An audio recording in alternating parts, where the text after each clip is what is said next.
Good afternoon, everybody. Welcome to Trader Merlin for your Monday edition. Hope you had a great weekend out there. It was a fun weekend. I did a lot of fun things, met a lot of new people. As you guys know, mission number one for me right now is expand that circle of friends. There's over, 8 billion people, and I got to meet more people out there. I'm looking forward to going on the road with Trading Academy so I can do more physical in-person classes. I think I mentioned that there is a rollout of the crypto program that I built for Trading Academy going to be happening up in LA. So hopefully I'll be up in LA, and then I'll go back to Irvine and do the physical on-location class there, and then hopefully travel to all the different centers around the world. But yeah, looking forward to meeting more people and enjoying more. So let's talk about the weekend. First off, I'll get to this the thumbnail here, Revenge Trading Ruin. I got a question over the weekend from a gentleman who it sounds like is in utter despair. It's at wit's end, and he's just getting absolutely crushed by, he's not admitting it, but revenge trading. So I will share my experiences, give some insights into it. I'll show you what was done on this individual's trade. Although I don't have the exact numbers, we can glean from what he has given us and understand. So it's going to be a little session of tough love. Big F says, travel to San Diego. We don't have a physical location there. I'd love to. We used to have a really nice center in San Diego. I've taught there a few times, but the more I can travel, the better. And since it's after Super Bowl, Big Ab, I think you said middle of February, we can go out to dinner sometime. So let's get that on the books too. So first and foremost, a shout out to the Seattle Seahawks. It was exactly as I thought it was going to be. I thought that Seattle's defense was going to be way too much for Drake May. And, if you look at the New England Patriots, no offense, they're a good team, but it all revolves around Drake May. So if you can take Drake May out of the equation, New England was done. I was at the gym on Sunday morning before the game, and it was kind of cool. The gym had a contest. Whoever could guess the score of the football game, closest, would win a prize. I've not been back to the gym. I'll be going about 5 o'clock this evening.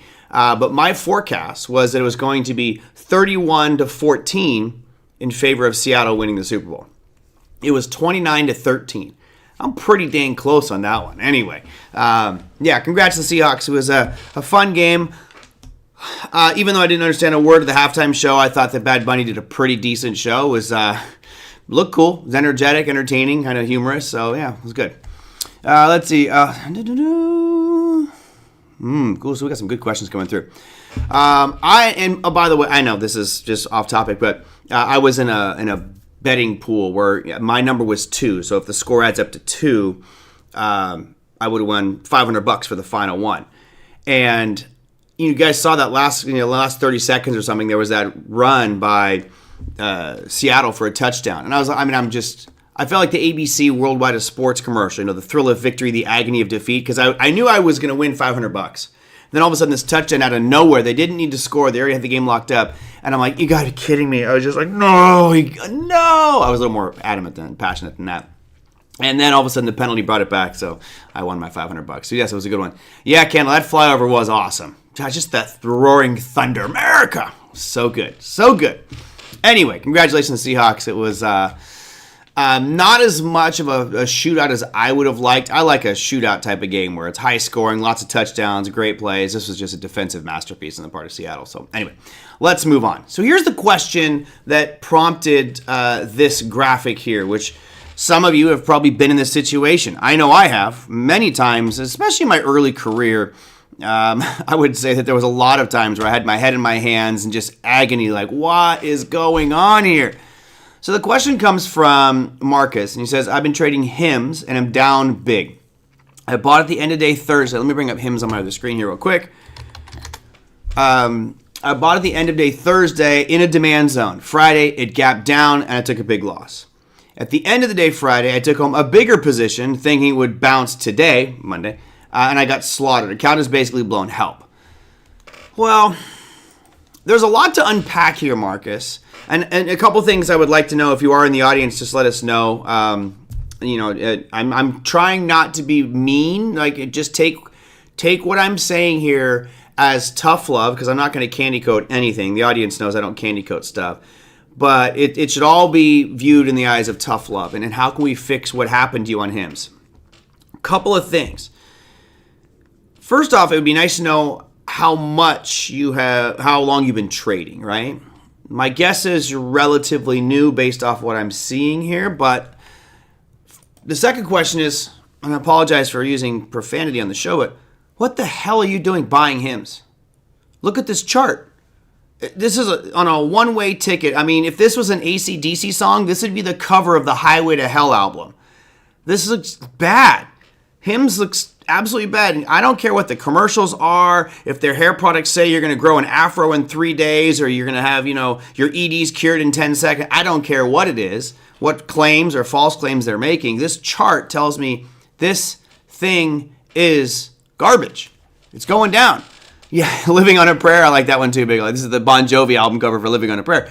I hate to say it, but there's really nothing good about this chart. If you are looking to buy something on a sell-off, which is what you've been doing, you're looking to buy something on a sell-off into a demand zone. But if you're buying something on a sell-off, it should be in an uptrend already.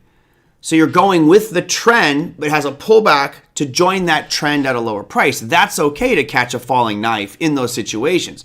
You're basically, I use this all the time, it's like Gandalf when that big fire monster is trying to cross the thing. You shall not pass. I don't know how many shares you traded here, but there's nothing you're going to do to stop this, right? So let's go back to the logic. I want to just look at the numbers you talked about. So I'm going to put a horizontal line in yellow. Let's change that because yellow is hard for some of you guys to see online. Let's go blue. So 22.95 was the low that we achieved last Thursday, and you had cited that it was in a demand zone. And I question that thinking because I don't see a demand zone here. I think what you may have been looking at something higher up, and that would be probably closer to $24. Okay, I can see that. I would give you a short pass there. That pass being that it's bounced off this all the way back in December 2024 and January 2025, also in April of 2025. You've bottomed out there several times. So, okay, fine. Maybe it'll find a little bit of footing and maybe bounce on this one on HIMs. But you've got to know that the odds are strikingly against you because whatever reason, you can look at the fundamentals all you like, this thing, it looks like it's falling apart. Okay, so you took it home overnight on a Thursday. By itself, you're catching something that's a falling knife. It sounds like you're not a day trader. I don't know what style of trader you are, but you ended up buying something that was closing pretty much at the lows of the day after an aggressive downtrend that has been on for months and is still going into a demand zone that honestly is not a strong demand zone. If you guys look at that $24 level, this thing's been hit a whole bunch of times. So if there is that, belief that there's institutional order flow still there, I wouldn't put a lot of weight on that one as being a strong demand zone. So it gaps down, all right? It gapped down the next day. And you can see, if you took it home overnight, let me redo these lines to snap mode. And Marcus, you didn't tell me how many shares you had either. That would be good to know. So it gapped down the next day. I'm going to read, there's 3 different numbers on here, but it gapped down the next day from $23.48 down to $22.30. So you're already down another $1.18 on high, and I'm just gonna say you have 1,000 shares, right? It just makes it easy. So you're already down another $1,100, and I can see why you might want to take it home. You were down big, but it did rally up a little bit and formed a spinning top. Now, spinning tops aren't necessarily a reversal pattern. Keep that in mind. And also, let's put a line below the low of Friday's session, which was 21.12. And I'm just going to scroll back here and see if there's anything worthwhile on this chart. Now, that actually is not a bad demand zone. Oh, yeah, it's actually not good. It's not good either. It had a great rally out, but it's also been in this area and chopped up many times, so I wouldn't put a lot of strength in that one either. However, you said that in your words, Friday gapped down, I took a big loss. At the end of the day, Friday, I took home a bigger position, thinking it would bounce today, and I got slaughtered. So what you're doing is classic revenge trading. Revenge trading is where you lose on a trade and then the next trade pops up in the same security and you're like, well, I traded 500 shares last time. I know it's going to work this time. I got to make that money back. I'll trade 1,000, right? Trust me, I've done this so many times when I was getting started. It was just brutal. So you are now 100% emotional on HIMs because it's ripping money out of your account faster than a bad marriage. So what should you do? First off, you should do what Uncle Merlin does, which is when something is that emotional to you as a trade and it's cost you a lot of money, you need to identify what market, what asset, what security that thing is and delete it. Don't look at HIMS again. Don't ever look at this chart. I would remove it from your platform. Don't ever look at this thing again, because right now you are emotionally screwed. You have so much baggage and loss and revenge trade antics going on that every time you look at this, you're going to be like instantly triggered and want to make your money back from it. There's page 3 of my trading plan. For those of you who know me well, I have a symbol in the upper right-hand corner of page 3 of my trading plan, which is a lengthy one. And it has the Apple logo with a red circle and a line through it. Why? Because I would revenge trade Apple back in the day. Apple back in 2000, early 2001, really 2000, seemed to consistently take money away from me. So I would trade heavier share size the next time. I would not have a stop loss. The audience is doing great here. They're just basically ripping through great comments for you. Marsh says, you're not using a stop loss. Yeah, where was your stop loss?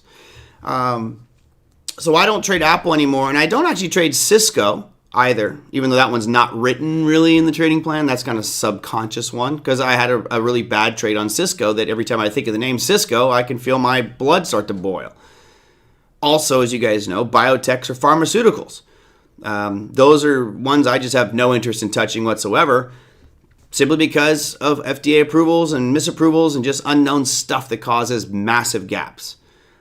All of us, every person in this room that's trading right now, is basically looking at these markets from a probability perspective. And your probability is always better to go with the trend. Number one, go with the trend. In this case, you're doing the exact opposite, my friend.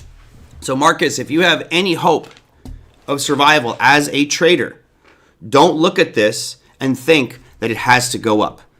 HIMS could absolutely go to zero, right? Don't fool yourself. This could go to zero.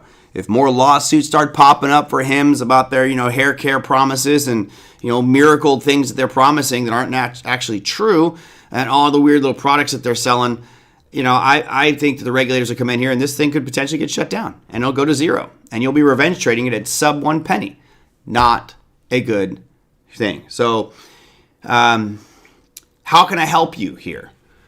Number one, I need you to define your trading style. I don't know what style of trader you are. The way that you wrote this, it makes me feel like you're a day trader, yet you're taking things home overnight. So if you claim that you're a day trader, you are already violating one of the core principles of being a day trader. You're taking things home overnight. Not only that, but you're trading things that are in free fall and hoping, and that is all you're doing really, is hoping they're going to gap up the next day and make you money. That's straight up gambling. Straight up gambling. I heard that I even heard a rumor that HIMS is just a rebranded of Rogaine. Wouldn't surprise me. Wouldn't surprise me, Andrea. Not at all. One thing, it's kind of funny. If you look at the insecurities by gender, right? Typically, the women are very insecure about their looks and their hair and their face, and whether it's Botox or makeup and all that stuff. That's what industry has pushed, and women in general. Sorry to sound so sexist, but women in general are so concerned about those things. Men, it seems like when you look at the media, what are we mainly concerned with? Well, erectile dysfunction and hair loss, right? So HIMS is like predatory in that regard. They just rebranded themselves, got a couple hot celebrities in there to promote this stuff. And, ultimately they did was it a SPAC? Was it a SPAC? It was a SPAC, it looks like. Yeah, this was a SPAC. Remember my show back in 2020 on SPACs, Necessary Evils there. Just all over the place with this one. Again, I won't touch any kind of SPAC at all. But Marcus, my advice to you is forget about HIMS forever. Never look at it again. Leave it alone. Now, if you would like to achieve trading success, I would actually say that today, starting today, don't trade the rest of the week. I would literally step back and say, let me regroup and define my style, because this should have taught you something, right? Every time any of the audience goes through their own trades and has a traumatic moment, a big financial loss, it's about evaluation and analysis. Why did you lose on this one? Well, it's a no-brainer for me why you lost. You're buying Huge gap down, something that's totally falling apart. You're thinking it's going to come and rally back because it's down so much. Classic strategy for new traders. If anything, you should be looking for rallies and shorting HIMs because that's what the trend is. We've talked about this before. I know maybe it's inviting because it's a $19, $20 price range, but if you look at something like what we're looking at, Google, right? Google is on a big uptrend, had to pull back into demand zones. All right, that would be worth buying because Google's been on a phenomenal run. Microsoft as well. And I know you're like, oh, these are just too expensive. Microsoft's a bit of an anomaly here, but we had looked at Microsoft, back here when it gapped down on their earnings. We were talking about when it was at 440, that's probably going to go all the way down to 390, close this gap, and has a high probability of bouncing from that level.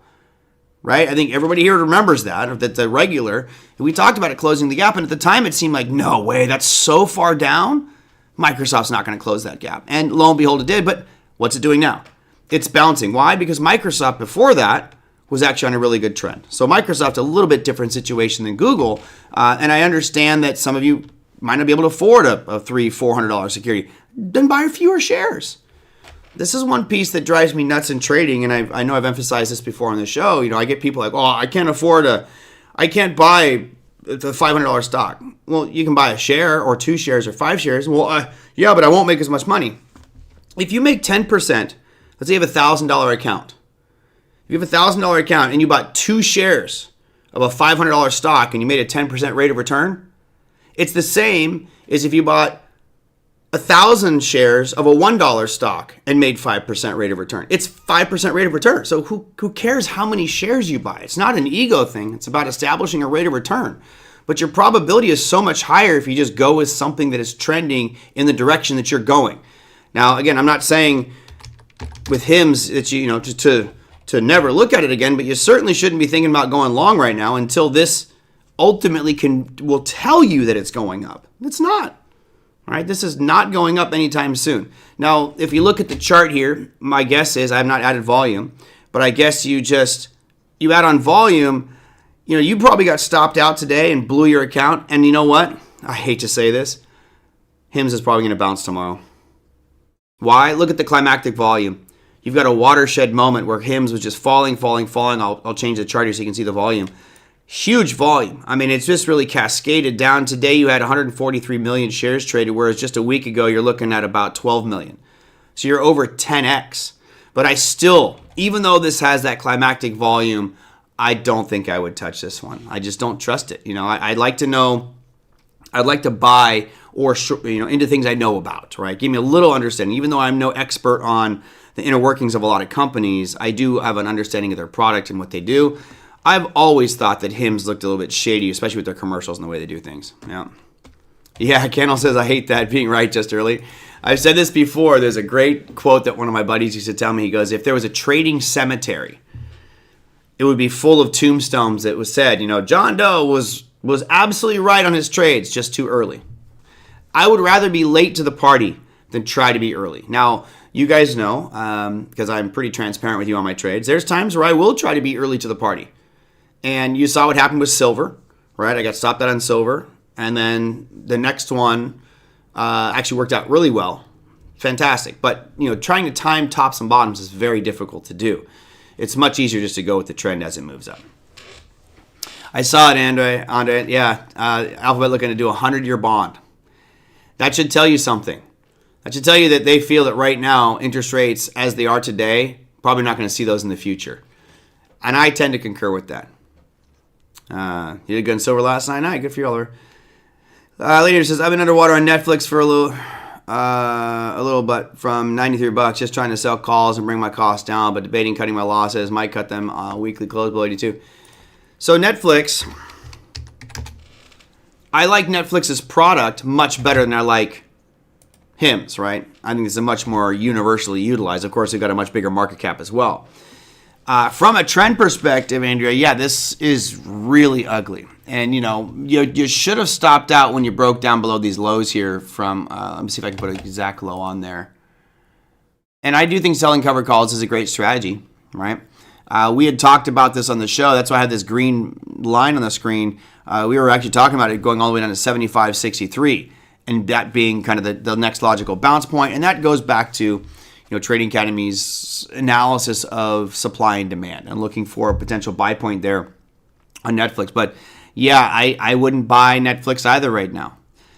Over the past few days, you could look at this and say, all right, well, it's stabilized a little bit, but still, it doesn't matter what you're putting here. If you're putting on a moving average of, say, I don't know which ones I have, but even if you put a 20, 50, or 200, it's below everything. What is this? This looks like a 50. Yeah, it's a 50-day moving average. Let's see if I have the 20 on here. Yeah, this doesn't look good. Been selling Netflix puts, good premium. Yeah. The only risk there, Steve, is you get assigned, right? It could fall fast enough, and all of a sudden you're holding long in this when you don't want to. But, Andrea, this is a tough call. This is one where you have to kind of decide, is there a line in the sand where you're like, enough is enough? But right now, going long Netflix is a very low probability trade. And if we're looking at high probability, which is what our job is to go for something that's got you more than a 50% probability in your mind, then this would not be that candidate. It'd be more of a short candidate. So hopefully you can sell those calls and get some premium against it. But yeah, I'd be pretty careful with this one because it does feel, just because of the way the chart's going, like it's going lower. And at times, excuse me, I was shouting this weekend at the football game. At times, you would look at this and say, well, man, Netflix, after having such good earnings, is down 40%. It's got to bounce. That's true. But also remember what happened when Jim Cramer, I think I deleted it from this. Oh, yeah. Remember, Jim Cramer back here famously called Netflix a buy in January of 2022. And this is split adjusted, but that was $60. It fell all the way down to a low of 16. Right? So you got to... don't believe it can always come back right away. It may take a long time for those things to come back. So, for Andrea, a revenge trade could be tough for you. Right now, you've got an emotional attachment to this one. Hopefully, it's not a large loss. Dakota says, you don't think we will see those interest rates again? I'm looking to buy a home soon. Is now the time? Slight squirrel, Dakota. And again, this is just my opinion. I think everybody here has differences of opinions. I know we've got a lot of people here who are in real estate, and almost everybody in real estate will be, no, rates are going to come down. Rates are going to come down because you have to have that mindset as a realtor because the long-term prognosis. But if I look at the political climate, if I look at what, in my opinion, feels like we're distancing ourselves as a country from unity with the other parts of the world, right? We're creating tension with the comments and actions from President Trump. And I apologize, that it's just a fact, right? I'm not trying to be anti-Trump or pro-Trump. It's just the landscape. So if we distance ourselves from our allies, that starts to hurt the demand for U.S. financial products, in that case, bonds, right? We also have the deficit. Let me see if I can pull up a chart. I wish there was a chart, a real time of chart of U.S. debt. And I'm hoping I can find one that's kind of real time. Would be great. So here's the total public debt. All right, let's see what the Fed has for us. Okay, so how about this, folks? If we look at this, and I tell you that the trend is your friend until the bend at the end, does anybody here think that debt is going down? Anybody in the room think that debt is going to start to go down? I'm pretty sure I'm going to get a lot of no's, right? Nothing has fundamentally changed. I know, we're getting more money from tariffs. That is a drop in the bucket. Something drastic has to happen for this trend to change right now. This is a perfect example of Marcus's question. Right, Marcia Cricket's not a chance. Beth Jesus, I'm calling the top here. The capitalist part of me wishes you were right, Beth. But I'm pretty sure this is going to keep on going until it doesn't. The odds are just too good. And not only that, but notice the acceleration. But mind you, for the viewers that are for the audio people, I've got a chart of total public debt from the Federal Reserve, right? This is the Federal Reserve's chart. This goes all the way back into 1960s. This is the very beginning here. Oh, man. It was our total debt in 1966 was $320 billion. We didn't cross the trillion mark until 1981, right? So we went to 1981, we crossed the trillion. And then from 1980, I'm going to go all the way up to 2009, right? So here's our financial crisis, 2008. We're up at $9 trillion worth of debt. And this is where it really accelerated, right? The slope of this line is just surging. I mean, we're currently at over $37 trillion worth of debt, and they're going to keep adding it. The problem is, here's the big problem. We're running so much debt, and normally when you run into debt, so let's say Steven, Steve Wolf here, since he is the last one that commented, if Steve was running his personal finances at that level and taking on so much debt, at a certain point, no one would offer him credit. The credit card companies would be saying no. Everybody's going to be saying no. He would have no access to money, and ultimately he would not be able to get enough money coming in order to pay down his debt, and Steve would go bankrupt. That's a fact, right? No one here can argue that. Unfortunately, we are in a situation where our government can continue to borrow and borrow and borrow because we had strong relationships with everybody. And in order to maintain those friendships and be a part of the good old boy network and, have America on your side, there's this unwritten rule that you buy U.S. government bonds. And if people stop doing that, if they start buying bonds from other countries to get yield or just move away from the U.S., then they're gonna have to offer more. So the problem is the government is going to have to offer higher yields. Here's our yield curve right here. One second. Sorry, my voice is totally going out. So the government's going to start offering more bonds because they have to raise more money to pay for more debt. And now that we've created global tensions, many of those countries, including Japan, including China, and others are starting to back away a little bit, which means that these lines will most likely move to the upside. Now, I'm not saying it's going to go from 4. I've got the 20-year. Let's go to the 10-year. So here's your 10-year at 4.13. That's still actually relatively low. But if we get more people that decide we're not going to buy U.S. government bonds because they're running the risk of insolvency or potentially going bankrupt, which Elon Musk says 100% chance we're going bankrupt. Thanks, Elon, for spreading that one. He's right, but no one wants to see 100% chance. If that does happen, then what do you think these yields are going to turn into? 8, 10, 12%? So for someone, like Google, who wants to be around forever, why not lock in at 4%?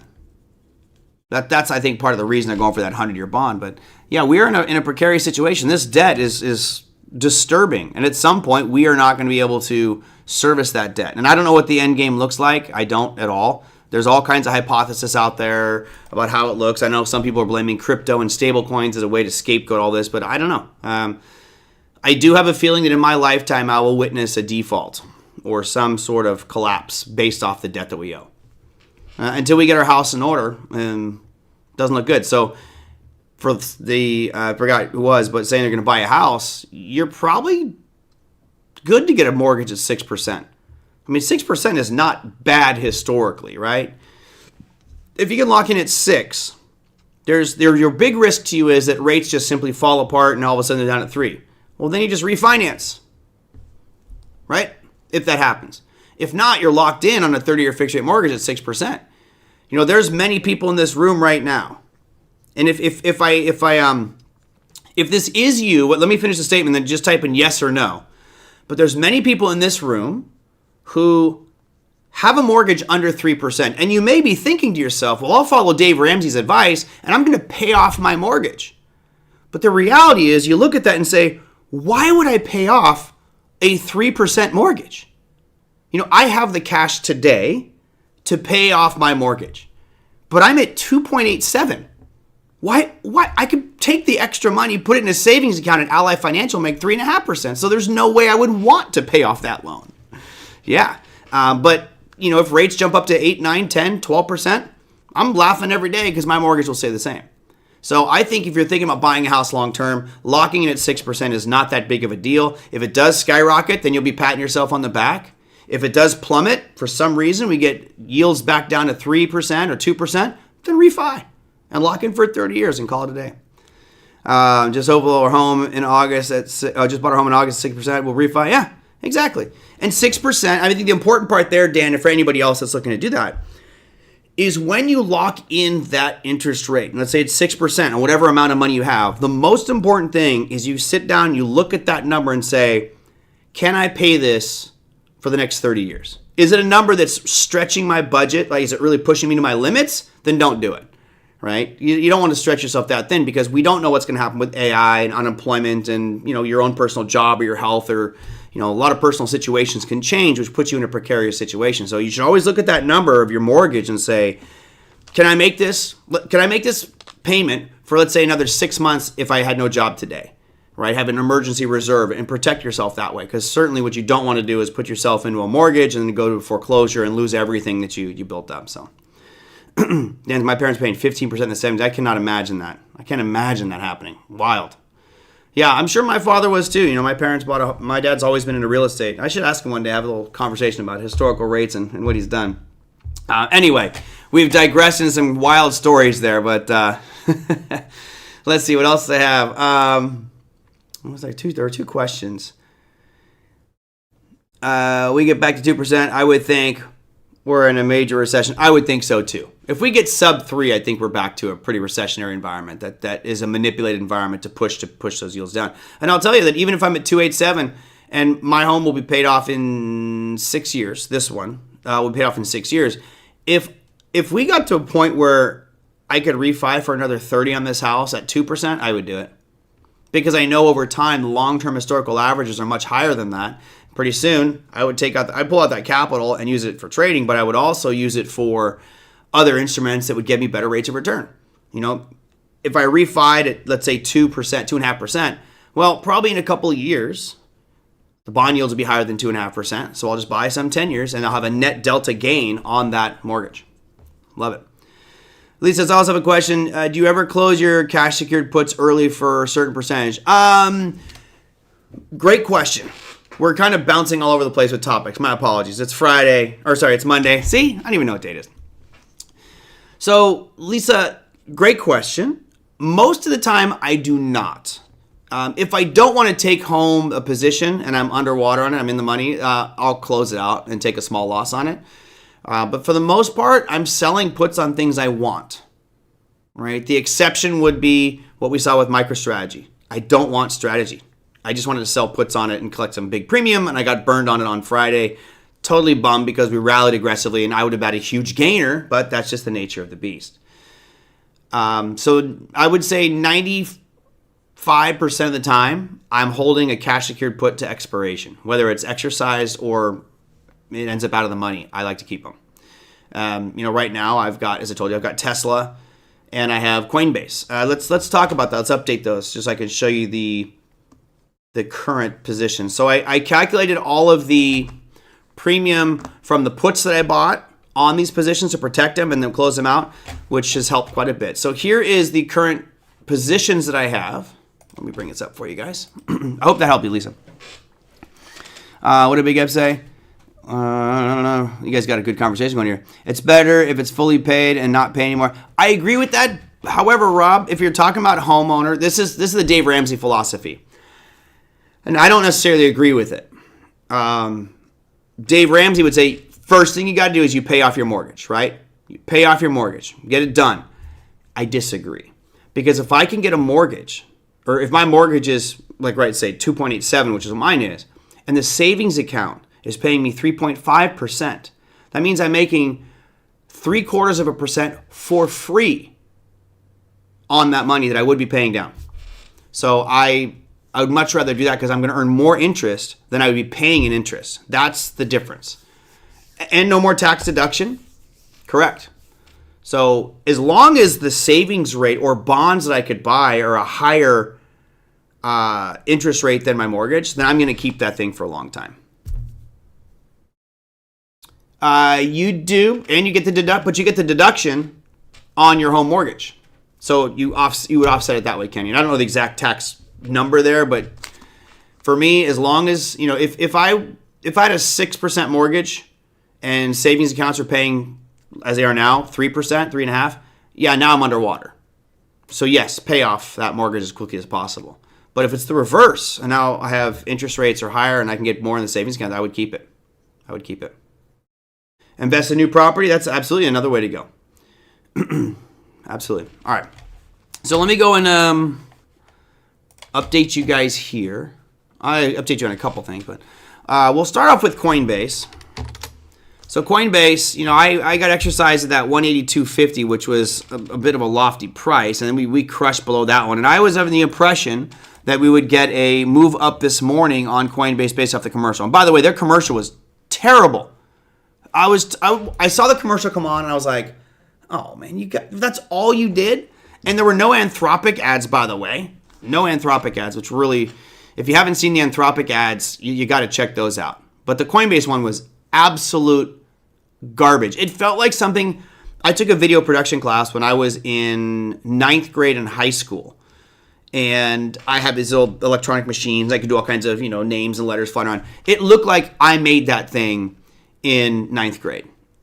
One of the worst ads I've seen. I'm shocked it was that bad. Terrible. Yeah, it made no sense. It was dumb. And they've had some really good ads over the years. I thought there were some great ads, by the way, Steve. Steven says they were bad. I thought there were some great ones. I love the Dunkin' Donuts one. Oh my God, that was just priceless with all the actors. What is scary though, and I think you guys will all admit this, it's scary that AI was prevalent in a majority of those commercials. Because that really wasn't, those actors weren't in there. That was AI renditions of those actors. And you really couldn't tell. Spooky. Anyway, so I got exercise at 182.50. When you take out all the premium I've collected from selling covered calls and buying those puts, so I added in the put premium. I wasn't sure whether I should have done that, but I did because it's dollar cost average. My average price right now on Coinbase, I'll put a line on here so we can kind of keep track of this, is 165. Let me type it in here. 0.93. And just so you know, here are the options I have on that. So there's the blue line is the position. Red line is where I was exercised. The current price is my average, when my cost basis, when you take in the options. So I'm slightly up, not much. But considering how far it is down from the original value, that's actually not too bad. I feel like I'm doing pretty good on that one. I currently have the 185 strike, so I'm going to add another line on my screen here, which is the 185 targets. I don't think we're going to get there. I kind of didn't want to get my Coinbase taken away, but there is what it looks like on a chart. That's my average, and the top blue line there, 185, would be where the calls get taken away. I collected 220. Those expire this Friday. I sold those ones on Friday of last week. Now, on the flip side of this, you look at where is it? Bam. Tesla. All right, so Tesla, I have 400 shares. I thought I had 500, but I only got the 400. I did buy puts directionally to protect myself on that Wednesday. I closed those out on Friday, which was great. Made a nice profit there. My average is 407.12, so I'm going to update that here in a second for you guys. And then here is the current situation with regards to what my puts are on, or my options are on Tesla. So let me run some numbers over here on the screen so you guys can see this one. Let's see, my average price, or I was exercised at 450. So that's the original price I was exercised at, was 432.50, right? And you can see that blue line on the screen. Now, that one is my original exercise price. That's what my puts are at today. So I collected $1.93. I sold those this morning. And, I could probably have gotten a better price than that, but I decided to wait until Monday just because of the overnight part and make sure I didn't get shares taken away. My average price on this, though, this is the better part of the story, thank goodness. It's not like a huge winner, but we'll see what it ends up being. Right now, I'm at 407.12 is my average price. So we're up about $10 per share, so that's good. And we'll see what happens this week. If we get a nice little trend up here, great. Again, going back to the discussion we had for Marcus and others, if you look here, it's not looking that great. Tesla is definitely in a downtrend here since the peak back in December. But all in all, I'm okay. Again, I'm long-term Tesla. I'm a long-term Tesla bull. I don't know if you guys caught the change that Elon Musk made over the weekend. I thought that was really interesting. I thought his X post was very interesting about not colonizing Mars for another 30 years or so. But he goes, we could do the moon in 10 and have a full self-building city. I don't know if you read that in his tweet. A self-building city. That is pretty cool if you think about it. And it brings up all kinds of interesting questions. I'd like to bring on some experts to talk about this, but I have no idea who to even address. What do you guys think? Like, who owns it? Would it be American? because Elon Musk is SpaceX is doing it and it's in America? Would it be South African because Elon Musk is from South Africa? I mean, who would get to be in? Is it like the Wild West where you just kind of staked your claim and said, this is my property, here we go, it's mine? I don't know. It's kind of a strange thing to think about going forward, but in 10 years, we could have literally sit on my porch with a telescope and watch this colony build itself on the moon. I really interested to see how that all pans out. Fun times to be alive, folks. Fun times to be alive. Big Ollie says, Merlin, have you seen those Instagram posts on candles? They talk about what the candle is and what no. I have not seen those. I don't really look at Instagram. SpaceX IPO predictions, I don't know. You mean as far as timeline, I think you're looking at July, but as far as what the price will be, I don't know. I think right now they're saying shares like $550 or $580 a piece. Who knows? I don't know. Not for me, not yet anyway. And again, I don't really try to price IPOs, Candle Swinger. That's going to be one of the most wildly, highly anticipated IPOs of all time. I would be inclined myself to try to buy into SpaceX, but when you look at an IPO, there's a common pattern that typically happens. In this case, something like SpaceX is going to be so hyped and pumped, it's going to gap up tremendously and rip to the upside. Most likely, over the next 30 to 90 days, it'll have a significant correction because after 90 days, insiders can now sell some of their shares, and it may be before, depending on how the IPO is structured. Once those insiders sell their shares, a majority of them do like to take some profit. So you'll get a nice selling point. So I would probably myself wait 90 days after that IPO before I bought in. You know, one of the ones that I remember I was talking a lot of trash about was Snow. I don't even know where we're at today with Snow. You know, so there's your Snow IPO.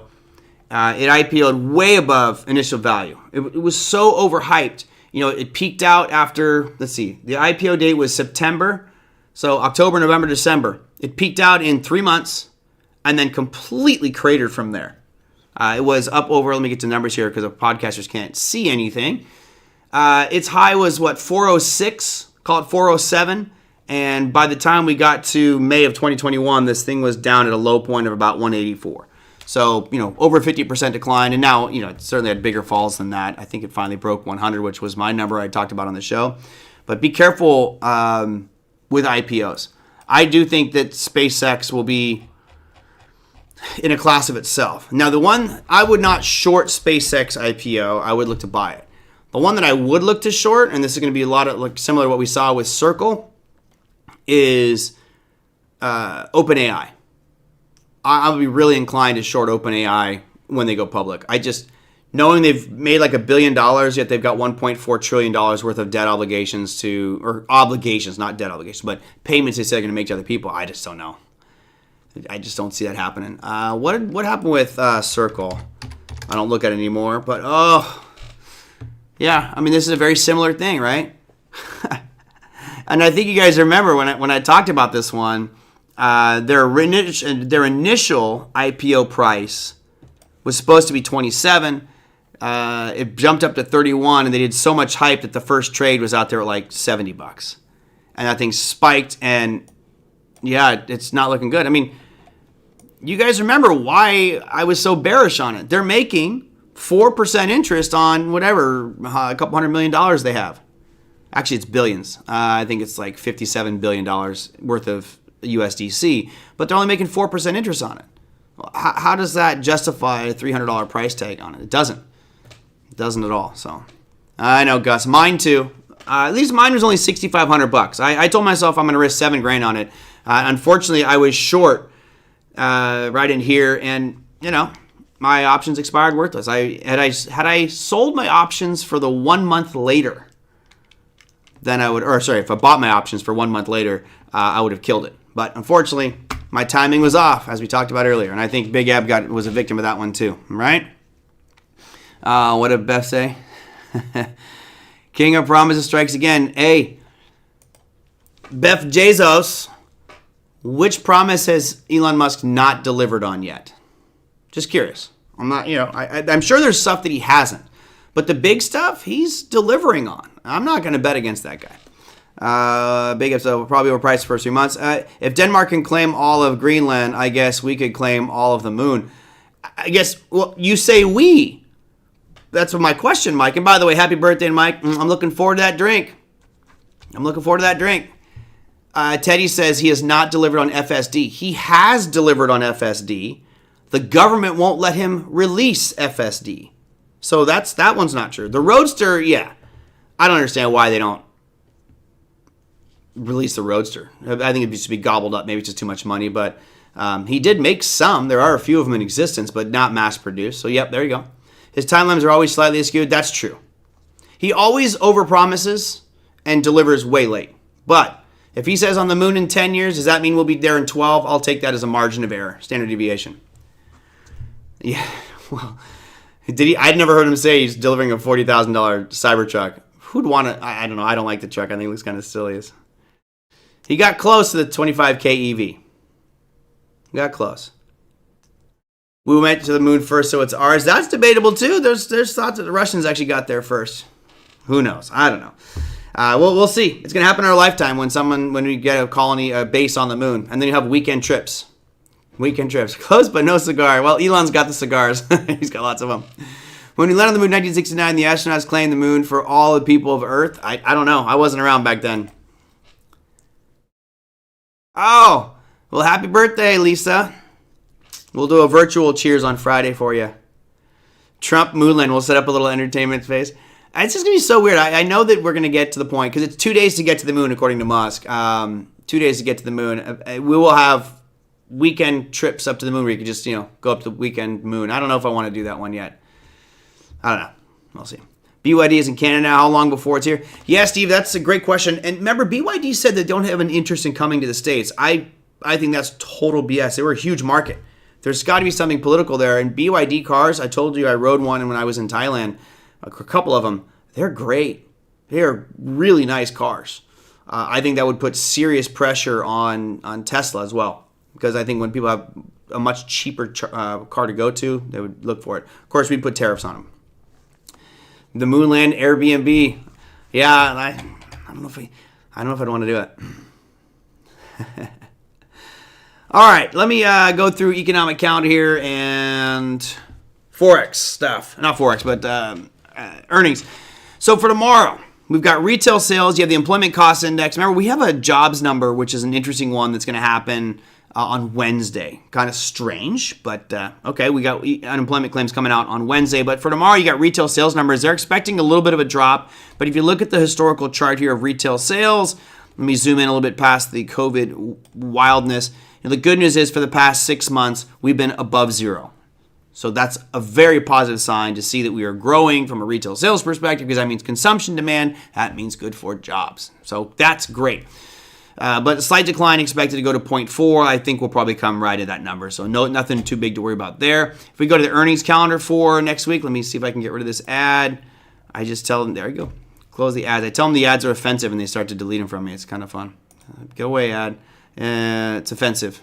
Close it. Done. All right. So let's go to Tuesday, since today's earnings were kind of meh.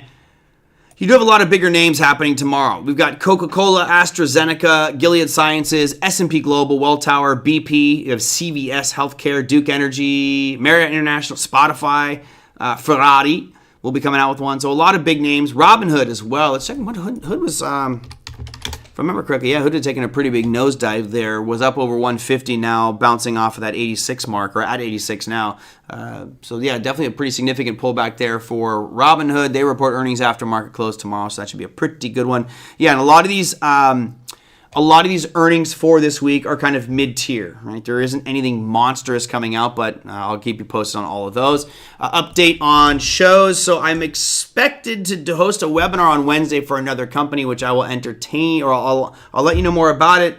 But I haven't heard back from them, so I'm not sure if I'm doing this webinar on Wednesday. I will let you guys know tomorrow. If I am doing the webinar, then I'm not going to do a show because it's at the same time. If I'm not doing this webinar for these guys, then I will be doing this show. And Friday, there is no show, as I will be helping a friend with a medical procedure, so I will be taking Friday off, or sitting in a hospital waiting. Anyway, that's going to do it for me, everybody. Thank you guys for the comments and the questions. Hopefully we didn't ruffle too many feathers with my jaded opinions. It was a mediocre Super Bowl at best. Let's see, who sent the questions in? Marcus. thank you for that one. I hope that helped. I know it probably wasn't what you wanted to hear, but you're revenge trading. You need to get that thing out of your head. Leave him alone. Otherwise, you'll be revenge trading that thing into oblivion and your account will just evaporate it. So, there you go. All right, that's going to do it for me, everybody. Hope you guys had a fantastic Monday. I think tomorrow's going to be a good day as well. I will see you on Tuesday. Take care, everyone.